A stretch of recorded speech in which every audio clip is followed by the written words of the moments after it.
He purchased the SIR-3, a system similar to the SIR-8 that had been brought to Turkey in August. It was shipped directly to Ron's home in Madison, Tennessee, and upon its arrival he immediately took it to the customs office and registered it, placing the customs declarations in both the radar case and the bag which contained the cables and small antenna. It was too late to do a scan in 1985, but he wanted to be ready. He wrote his name and address on the card and placed it in the glassine window on the bag. He was ready.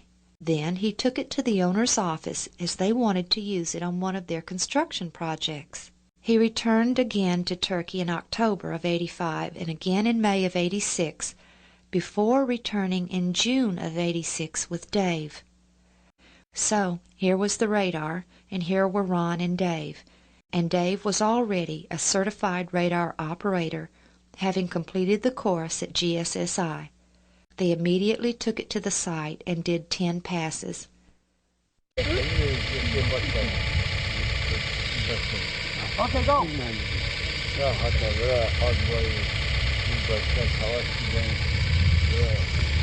Now we're going across the front end of the boat, and David set those markers in so he can see if there's a relationship between the metal lines of his frequency generator and the parallel, uniformly separated timbers that are showing up on the SIR.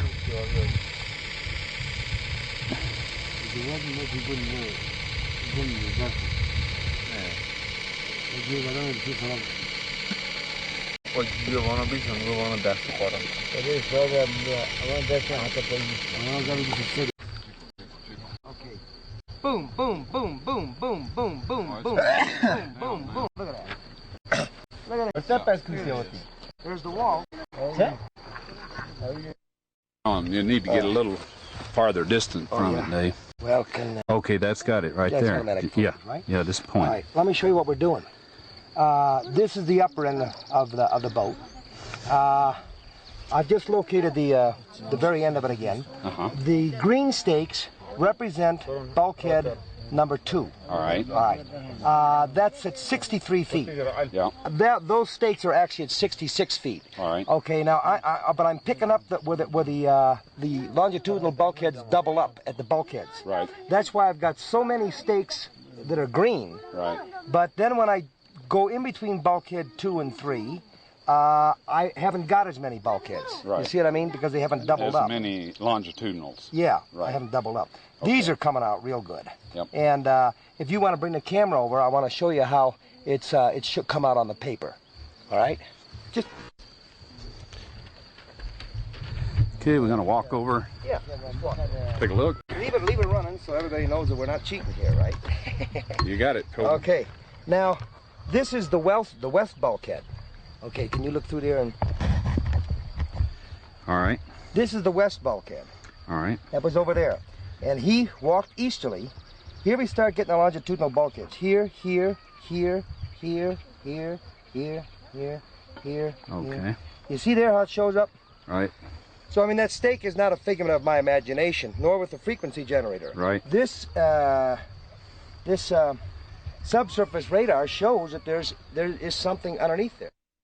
Ron then called John Baumgardner and Dr. Bill Shea to come and participate in the event they had all waited for.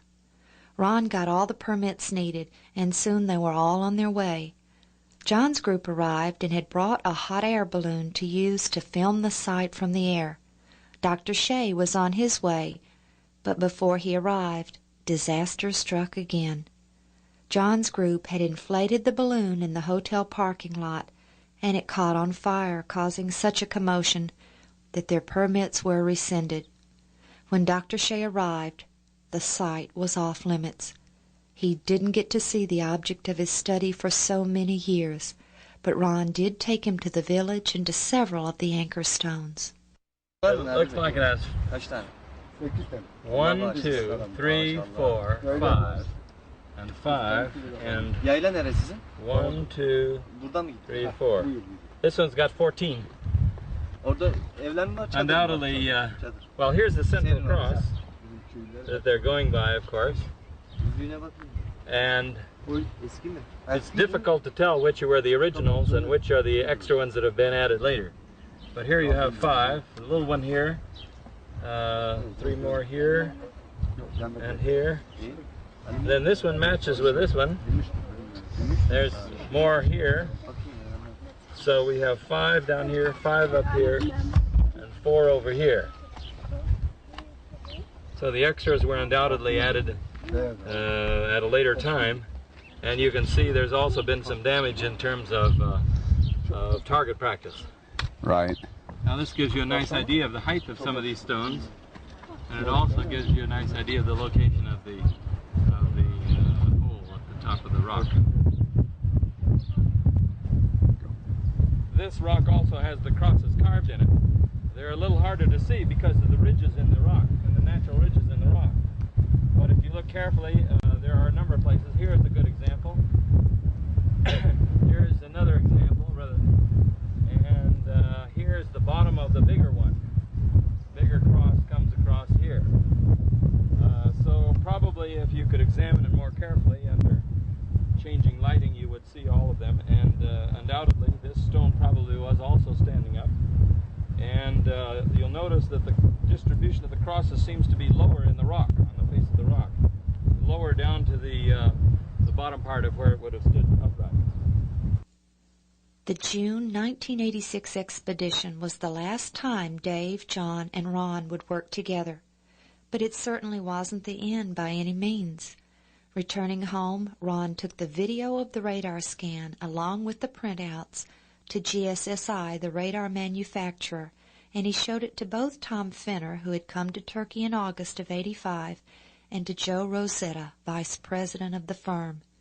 They confirmed the results. The scans showed man-made structure within the formation. Indeed, there is something beneath that rock besides rock. A radar device developed by Geophysical Survey Systems in Hudson was used on the mountain. The device, called SIR, is used by energy exploration companies to analyze what's below the Earth's surface. According to SIR, something man-made is under Mount Eridog. This data does not represent natural geology. It's a man-made structure. These reflections are occurring very periodic, too periodic to be random natural type interfaces. Okay, we are at Geophysical Survey Systems Incorporated in Hudson, New Hampshire. And in front of you here you see some of the SIR's equipment, subsurface interface radar equipment. And these are other varieties of the same system that we used out in eastern Turkey.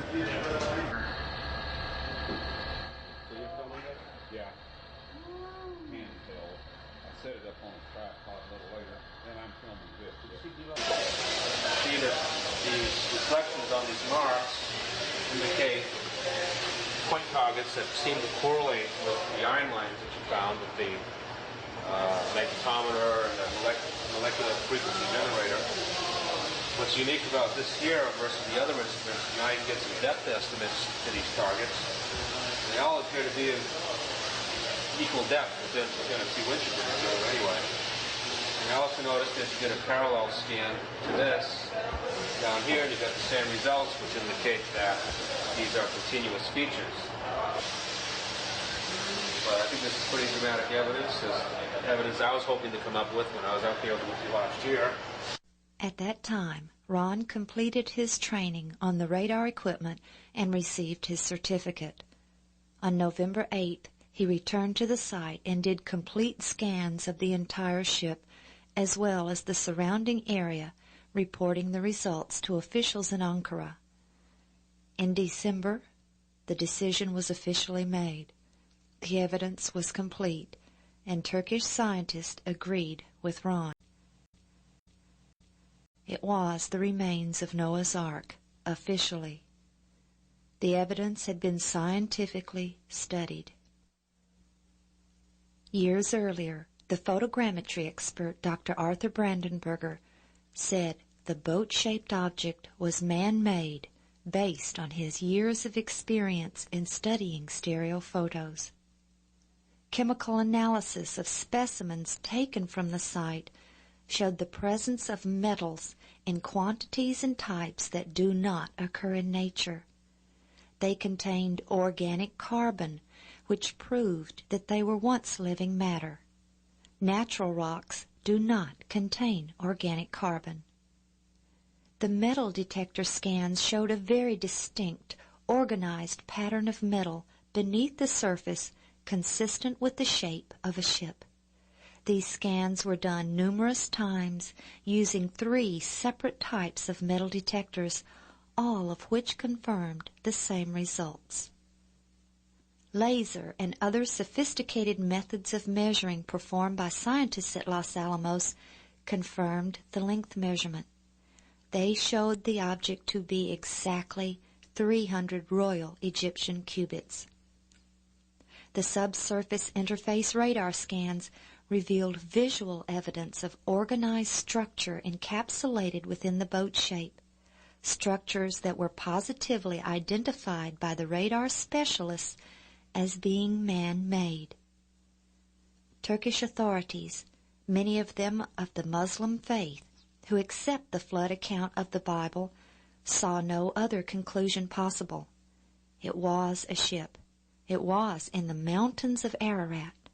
It was 300 Royal Egyptian cubits in length. It was the remains of Noah's Ark.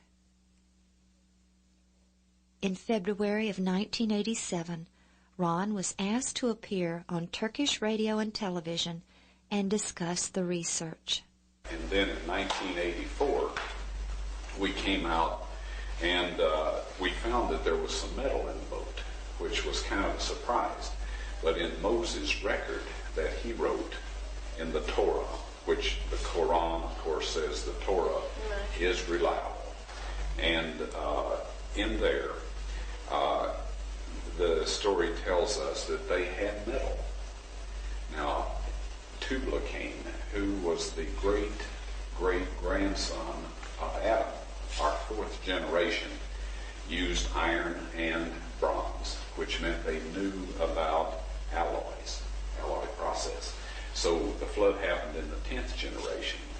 So it appeared that they had metal, and it's logical that Noah would use it. Yes. And so once we found that there was metal in there, then we got a special metal detector and took this over the ship. And by this method, we could find where there was metal in the ship. And it turns out that on all of the rib timbers, there's metal brackets, and on all the timbers that run lengthwise of the boat, there's metal brackets. So we were able to document where the timbers were just by reading the location of the metal from the surface without digging any. He then met with the governor of Ari, the district which contained the ark, and arrangements were made for the official dedication ceremony to be held in June 1987.